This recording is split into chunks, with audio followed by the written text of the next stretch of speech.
कोई एक आदमी ऐसा नहीं मिलता जो ये कह दे कि हमें ईवीएम पे भरोसा है। देश के तमाम लोग जान चुके, गांव-गांव तक ये बात जा चुकी है,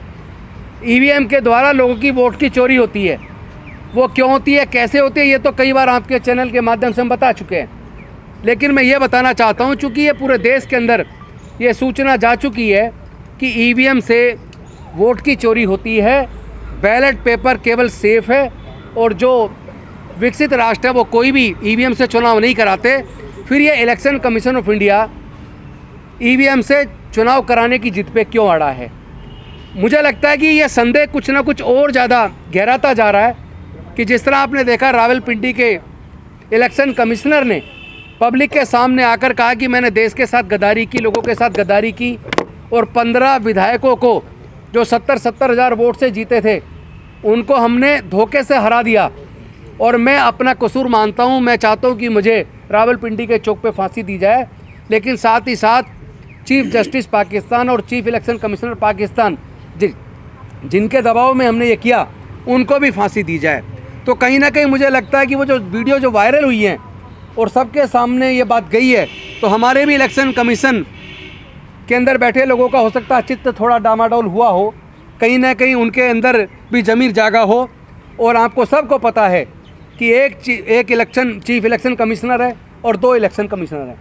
2 इलेक्शन कमिश्नर में से एक अभी रिटायर हो गए, और दूसरे इलेक्शन कमिश्नर अरुण गोयल जी ने अभी 3 दिन पहले रिजाइन कर दिया। वो जो रिजाइन हुआ है वो इस संदेह को और ज़्यादा गहराता है कि ये जो भारतीय जनता पार्टी के नेता जिन्होंने पिछली बार कहा था 300 पार, तो 300 पार आ गई, और इस बार कहा उन्होंने एनडीए के लिए कि 400 पार, तो कहीं ऐसा तो नहीं है कि इलेक्शन कमीशन के ऊपर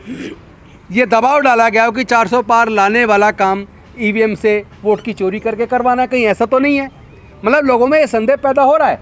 और वो संदेह बढ़ता जा रहा है, और संदेह इसलिए भी ज़्यादा बढ़ जाता है क्योंकि सर्वोच्च न्यायालय ने एक व्यवस्था दी थी ताकि निष्पक्ष,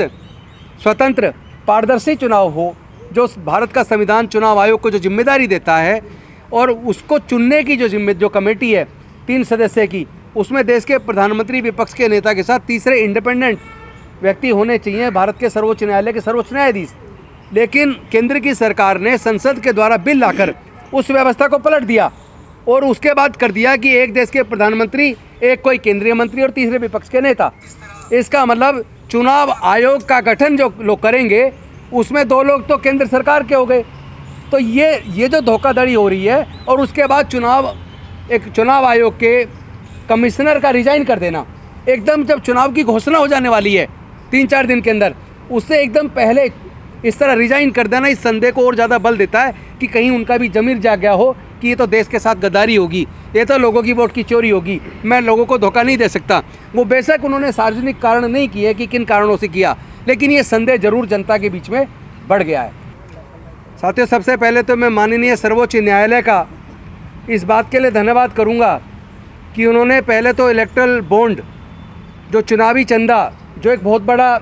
घोटाला था, उसके ऊपर जो उन्होंने जजमेंट दी, इलेक्ट्रल बॉन्ड को एक तरीके से अवैध घोषित किया, और उसके बाद स्टेट बैंक ऑफ इंडिया को जो डायरेक्शन दी कि इलेक्शन कमीशन ऑफ इंडिया 6 फरवरी तक सारी चुनावी चंदे की, सारी इलेक्ट्रल बॉन्ड की पूरी सूचना इलेक्शन कमीशन को दे, और इलेक्शन कमीशन 15 तारीख तक उसको पब्लिक डोमेन में डाले। लेकिन एक घिनौनी हरकत भारतीय जनता पार्टी के इशारे पर, या ये कहूँ मोदी जी के इशारे पर, भारत के स्टेट बैंक ऑफ इंडिया ने की कि उन्होंने माननीय सर्वोच्च न्यायालय से 30 जून तक का टाइम मांगने की बात की कि पूरा डाटा कलेक्ट करके देने में टाइम चाहिए 30 जून, जबकि सब जानते हैं कि उसका पूरा डाटा बॉम्बे के स्टेट बैंक ऑफ इंडिया के पास है,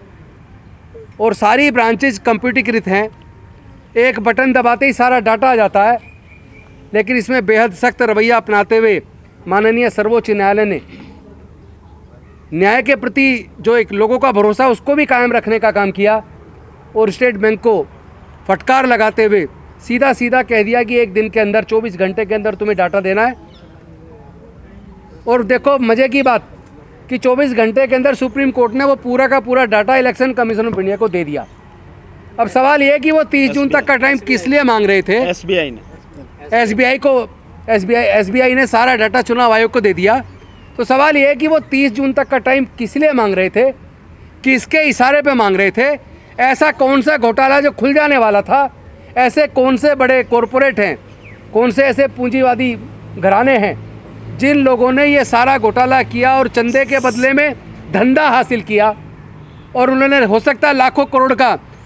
भारत सरकार से या उनकी जो स्टेट गवर्नमेंट से उनसे कॉन्ट्रैक्ट हासिल किए हों। तो ये आज सार्वजनिक हो जाएगा, 15 तारीख को वो पब्लिक डोमेन में भी आ जाएगा। इसके लिए मैं सर्वोच्च न्यायालय का आभार व्यक्त करता हूँ। साथ ही साथ पिछले कई महीनों से ईवीएम हटाओ संयुक्त मोर्चा के माध्यम से ईवीएम को हटाने की एक मुहिम चली, और मैं आप सबको बधाई दूंगा कि आप सबका सहयोग मिला आज पूरे देश के अंदर। तो ऐसे में हमारी पूरी टीम ने, चाहे वो ईवीएम हटाओ संयुक्त मोर्चा हो, चाहे वो मिशन जय भीम हो, चाहे वो संविधान बचाओ संघर्ष समिति हो, सब लोग मिलके सब लोगों ने तय किया कि आने वाले इस 14 तारीख को हम लोग एक हैशटैग चलाएंगे सुबह से, और वो रात तक चलेगा। उसमें हैशटैग होगा वोट चोर ECI, वोट चोर के बाद अंडरस्कोर देके election commission of India ECI short में, इंग्लिश में हैशटैग होगा वोट चोर है अंडरस्कोर ECI, और हिंदी में होगा वोट चोर, वोट डैश, वो चोर अलग है, वोट अंडरस्कोर चोर अंडरस्कोर चुनाव अंडरस्कोर आयोग। तो इस तरीके से जो चुनाव आयोग के ऊपर पूरे देश के लोग वोट की चोरी का जो संदेह कर रहे हैं, इसके ऊपर 14 तारीख को सुबह से लेके रात तक ये हैशटैग चलाया जाएगा। और इसके बाद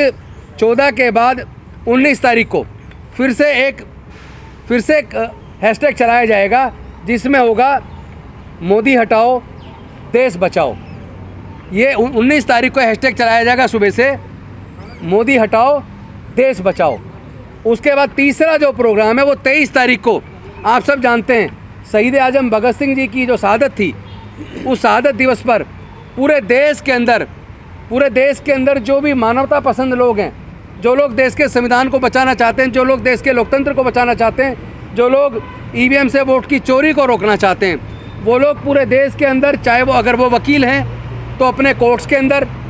अगर वो नौकरी के अंदर प्राइवेट नौकरी कर रहे हैं तो वहाँ अपने कहीं ना कहीं एक स्थान चुन लें, या सामाजिक संगठन के लोग हैं तो वो अपने निगम के अंदर, या अपने SDM कार्यालय के अंदर, या अपने DM ऑफिस के अंदर, या फिर जो इलेक्शन का ऑफिस है उसके अंदर, या जो लोग गांव के अंदर हैं वो अपनी चौपाल पे बैठ के, या शहरों के अंदर जहां चौपाल बनी है वहां बैठ के, या जहां वो पार्क के अंदर योगा करते हैं वहां बैठ के, वो लोग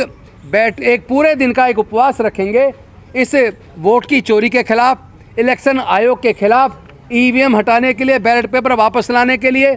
और साथ में जब वो डालेंगे पोस्ट, जो भी वीडियो अपनी वीडियो बनाएं, और वो वीडियो सब लोग अपने फेसबुक से, ट्विटर से, इंस्टाग्राम से डालें, व्हाट्सएप करें, पूरे देश के अंदर इतना वायरल करें कि ये इलेक्शन कमीशन ऑफ इंडिया जो जनता की बात सुन नहीं रहा है, ये इलेक्शन कमीशन ऑफ इंडिया जो केवल केंद्र सरकार के इशारे पे काम कर रहा है, उस इलेक्शन कमीशन ऑफ इंडिया को इतना समझ आ जाना चाहिए कि पूरा देश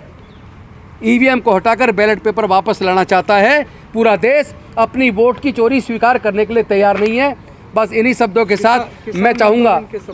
और इसमें तीन मुद्दे हैं। एक मुद्दा है किसानों का जो MSP है, और जो किसानों के मुद्दे हैं वो हल होने चाहिए। और दूसरा मुद्दा है EVM हटाया जाना चाहिए, बैलेट पेपर वापस लाया जाना चाहिए। और तीसरा मुद्दा है जातिगत जनगणना पूरे देश के अंदर कराई जाए, ताकि आर्थिक सर्वे होकर पूरे देश की स्थिति पता लग जाए कि देश के सारे प्राकृतिक संसाधनों में, सारी सरकारी नौकरियों में, ऊंचे पदों पर, कोर्ट के अंदर किस जाति के कितने लोग बैठे हुए हैं, और कौन लोग हैं जो देश में हिस्सेदारी से वंचित रह गए हैं।